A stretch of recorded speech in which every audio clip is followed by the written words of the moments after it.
অনেকে প্রশ্ন করেন যে আমাদের সাপ্লিমেন্টটা আপনি বকনা বাছুর বা যে গাভীগুলো প্রেগনেন্ট আছে ওগুলোকে খাওয়ানো যাবে কিনা, বা যে গাভীগুলো দুধ দিচ্ছে এগুলোকে খাওয়ানো যাবে কিনা। আমাদের সাপ্লিমেন্টটা আমরা এমন ভাবে তৈরি করছি যেটা হচ্ছে যে আপনার বকনা বাছুর বলেন, তারপরে প্রেগনেন্ট গাভী বলেন, এগুলো দুধ দিচ্ছে এগুলো বলেন, টোটাল আপনি গরুকে আপনার খামারের গরুকে খাওয়াতে পারবেন, কোনো সমস্যা নাই। তবে একটা প্রমাণ আজকে আমি আপনাদেরকে দেখাবো। যারা রেগুলার আমাদের ভিডিও দেখেন তারা জেনে থাকবেন যে আমাদের একটা বাছুর আছে যেটার নাম দিছি আমরা কম্বল। মানে ওই বাছুরটার বয়স অলরেডি আপনার দেখা গেছে 19 মাস হয়ে গেছে। তো অন্যান্য বাছুরগুলা একই বয়সের কিন্তু অনেক বড় হয়েছে, কিন্তু ওর কোনো গ্রোথে আসতেছে না।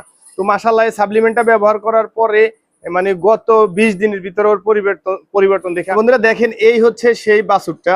এই যে আমার এই পাশে যে বাছুরটা দেখতে পাইতেছেন, এটা আর হচ্ছে যে এটা একই সেম বয়সের, কিন্তু এটা এই গত 15 দিনে অনেক বড় হয়েছে। এর আগে আরো ধরেন অনেক ছোট ছিল। তারপর ওর গায়ের যে পশমগুলো আছে এগুলা একেবারে কম্বলের মতো, আমরা ওর নাম দিছিলাম কম্বল আর কি।